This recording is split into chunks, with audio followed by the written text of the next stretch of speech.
kali ini muncul isu panas. Indonesia dituduh bakal jadi calon pelanggan jet tempur siluman Sukhoi 57 Rusia. Lah kok bisa? Bukannya Indonesia lagi ribet ngurus Rafale sama F-15EX? Eits, tunggu dulu. Ini ada bumbu cerita yang lebih seru. Jadi begini ceritanya. Indonesia masih punya kontrak lama untuk Sukhoi 35, yang kabarnya nggak kelar-kelar pengirimannya. Awalnya dulu tuh Indonesia semangat banget mau beli Sukhoi 35, jet tempur generasi 4,5, yang konon katanya bisa bikin pilot negara tetangga ngelus dada sambil bilang, ya ampun, galak amat tuh burung besi. Tapi ya, gara-gara tekanan dari Amerika Serikat lewat sanksi CAATSA, kontrak itu kayak di-pause, kayak playlist Spotify lo yang kepencet tombol jeda. Nah sekarang, Rusia malah ngegoda lagi. Mau nggak sekalian upgrade? Nggak usah Sukhoi 35, langsung aja Sukhoi 57 generasi kelima siluman. Waduh, iming-imingnya nggak main-main. Sukhoi 57 itu kan rivalnya FD-35 buatan Amerika Serikat sama J-20 buatan Tiongkok loh. Bisa siluman, radar susah nangkep, bawa rudal beringas, terbang jauh, dan kabarnya sih bisa nari-nari di udara kayak seniman balet. Tapi di balik tawaran yang kelihatan menggiurkan itu ada problem serius. Indonesia itu lagi dalam posisi keuangan yang gak main-main ketatnya. APBN bukan buat senjata doang bro, masih ada rakyat yang harus disuapin BLT, infrastruktur yang butuh duit, belum lagi cicilan buat beli Rafale sama F-15X yang nilainya fantastis. Mau masuk paket Sukhoi 57, siap-siap dompet negara tipis-kipis, kerupuk kena angin. Belum selesai sampai situ. Kalau Indonesia beneran ambil Sukhoi 57, siap-siap deh ditegur sama Amerika Serikat. Negara Paman Sam itu kan paling gak suka kalau ada sekutunya yang main mata sama Rusia. Bisa-bisa Indonesia dikasih sanksi CAATSA, yang artinya blokir akses beli alutsista buatan Amerika Serikat, blokir transfer teknologi, bahkan bisa kena semprit di sektor finansial. Nah, terus, gimana nasib program jet tempur KF-21 Boramai bareng Korea Selatan? Gimana rencana modernisasi TNI AU bisa buyar semua kalau diplomasi salah langkah? Sebenarnya kalau dipikir-pikir, Rusia ini pinter juga sih. Dia tahu Indonesia udah punya kontrak Sukhoi 35. Ya udah sekalian aja digiring biar naik kelas. Kayak sales motor yang bilang, bang, kalau kredit Vario bisa, kenapa nggak sekalian PCX? Itu tinggal nambah dikit. Padahal dikit itu ujung-ujungnya bikin cicilan meledak. Masalahnya, beli Sukhoi 57 itu bukan cuma soal uang, tapi juga soal kompatibilitas. TNI AU itu sekarang udah mulai makin barat bro. Ada Rafale, ada F-15EX, ada F-11. Belum lagi nanti kalau jadi ambil jet tempuringan macam FA-50 Golden Eagle. Masukin Sukhoi 57 berarti TNI AU harus siap belajar logistik, perawatan, dan doktrin tempur yang beda total. Pilot harus latihan ulang, teknisi harus belajar dari nol, dan jangan lupa suku cadang dari Rusia itu nggak segampang order di e-commerce. Bisa-bisa malah bikin armada jadi Frankenstein campuran Barat Timur yang bikin kepala perwira AU puyeng 7 keliling. Belum lagi soal reputasi. Indonesia tuh suka jualan citra non-blok, nggak memihak Barat atau Timur. Kalau tiba-tiba beli Sukhoi 57, wah, itu kayak ngasih sinyal politik yang lumayan keras ke Amerika Serikat dan sekutu-sekutunya. Bisa-bisa nanti pas KTT ASEAN, Indonesia ditepuk pundaknya sama diplomat Amerika Serikat sambil bilang, serius nih bro, lo milih sana. Tapi di sisi lain, Sukhoi 57 memang punya daya tarik yang nggak main-main. Mesin kuat, avionik canggih, kemampuan siluman, bahkan kabarnya Rusia siap kasih paket transfer teknologi yang bikin ngiler. Pertanyaannya, Indonesia siap nggak nerima semua konsekuensinya? Karena dalam dunia politik global, nggak ada makan siang gratis bro. Semua ada harga, semua ada balasan. Bayangin aja nih, begitu berita Indonesia resmi beli Sukhoi 57 nongol di headline media internasional, tetangga-tetangga langsung pada jungkir balik. Singapura bakal langsung rapat darurat, mungkin sambil nyeruput kopi mahal mereka sambil mikir, wah gawat nih, Indonesia makin sangar. Radar kita sanggup nggak nangkep tuh jet siluman. Malaysia bisa jadi langsung ngebut grade armada Su-30 mereka biar nggak kalah pamor. Australia, wah, itu sih langsung minta tambahan F-35 sama Amerika Serikat. Mungkin sambil bisik-bisik, bang, tolong tambahin ya, tetangga gue makin liar nih. Tapi tunggu dulu bro, bukan cuma negara tetangga yang bakal sibuk. Juga pasti ngelirik. Mereka bakal mikir, Indonesia sekarang makin cakep di udara. Apa nanti mereka bakal makin berani di Laut Natuna Utara? Padahal selama ini kan Tiongkok suka ngirim kapal-kapal Coast Guard masuk zona ekonomi eksklusif Indonesia sambil sok-sokan bilang, ini masuk 9 Dash Line kita tahu. Kalau Indonesia tiba-tiba punya Sukhoi 57, bisa-bisa Tiongkok mikir 2 kali sebelum main-main di laut kita. Nah, kalau Amerika Serikat, wah ini paling seru. Gua kebayang diplomat Amerika Serikat bakal langsung terbang ke Jakarta, duduk manis di ruang Kementerian Luar Negeri, sambil senyum tipis tapi dingin lalu bilang, kawan, kita kan udah lama kerjasama, kenapa tiba-tiba beli pesawat Rusia? Mau kena katsa ya? Amerika Serikat itu emang paling nggak suka kalau sekutunya main mata sama Rusia, apalagi soal alutsista strategis kayak jet tempur siluman. Mereka bakal ngerem habis-habisan minimal ancam blokir proyek-proyek lain kayak pengiriman F-15AX atau modernisasi F-11. Waduh, pusing nggak tuh? Lanjut ke bagian yang bikin senyum-senyum sendiri. Gimana kalau Sukhoi 57 beneran nongol di Lanut Halim atau Lanut Iswajudi? Wah, bisa heboh satu kampung, bro. Gua bisa bayangin media sosial rame. Ada yang selfie depan pagar pangkalan sambil caption, "Anjay, siluman Rusia mampir, guys."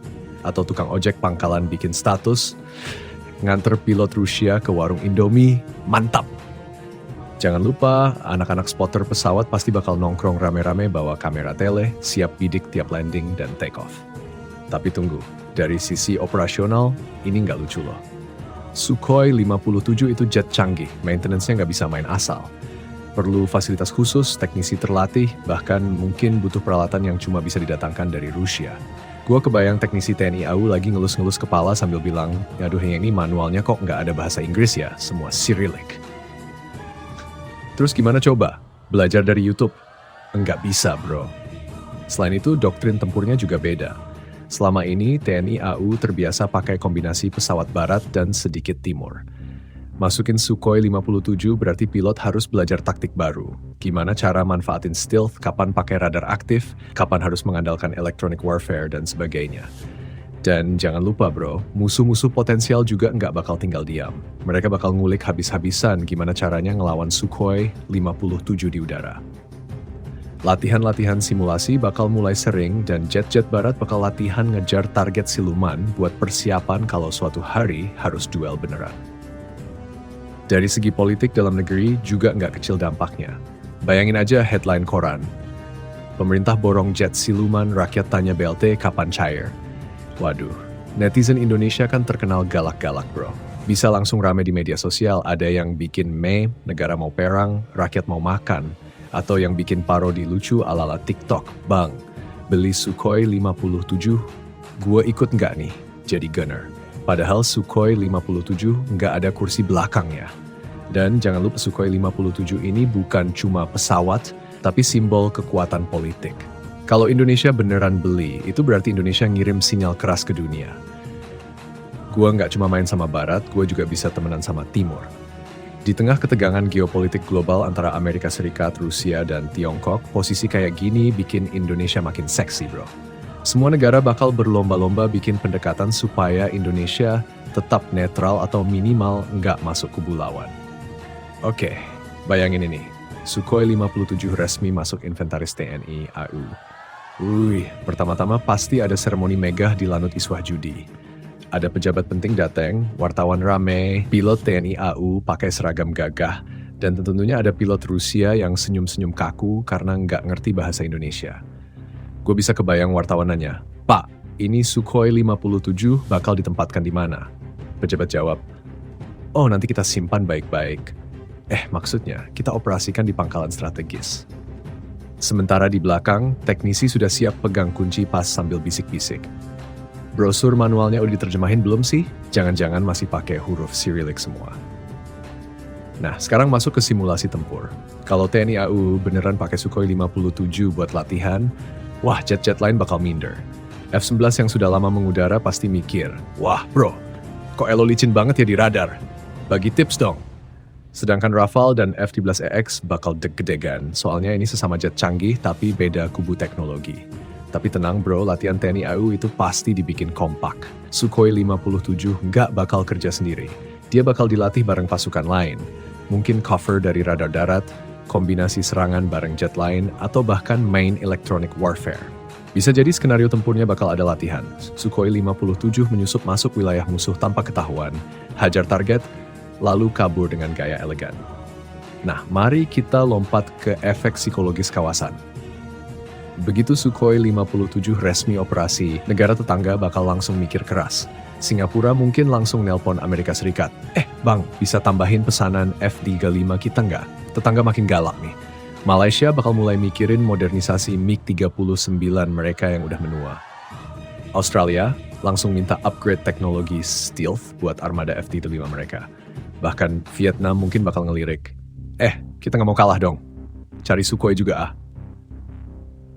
Tapi tunggu, gue punya skenario paling absurd. Kalau Sukhoi 57 dipakai parade 17 Agustus. Wah, kebayang nggak tuh? Biasanya kan parade pesawat cuma bawa CN-235C Subscribe Hercules, terus F-19 lewat sambil bikin formasi keren. Kalau tiba-tiba Sukhoi 57 ikutan, pasti komentator TVRI bakal bilang.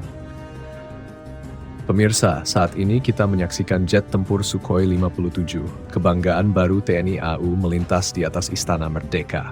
Dan netizen langsung rame di medsos. Bang, kalau itu jatuh ke rumah gua, kira-kira dapat ganti rugi nggak ya? Atau anjir, itu kalau dinyalain afterburner genteng rumah gua pada copot woy. Jangan lupa, parade itu nggak cuma di darat dan udara bro. Bisa aja nanti ada ide gila dari panitia. Gimana kalau kita bawa Sukhoi 57 jalan pelan-pelan di jalan protokol biar warga bisa foto bareng? Lah, itu pesawat segede gaban, jalannya gimana? Diangkut trailer. Bisa-bisa macet satu Jakarta. Lanjut ke urusan domestik. Kalau Indonesia resmi punya Sukhoi 57, pasti bakal ada debat di parlemen. Anggota DPR bakal ribut, sebagian bilang bagus kita butuh alutsista modern. Sebagian lain bilang, tolong prioritasin dulu rakyat kecil, jangan kebanyakan jajan senjata. Di warung kopi, bapak-bapak nongkrong sambil ngerokok bakal debat juga. Wah, nanti kalau perang, menang gak ya? Padahal yang mereka bahas cuma tebak-tebakan sambil ngadu kopi sachet. Jangan lupa juga di level internasional, langkah Indonesia beli Sukhoi 57 bakal dilihat sebagai sinyal politik tegas.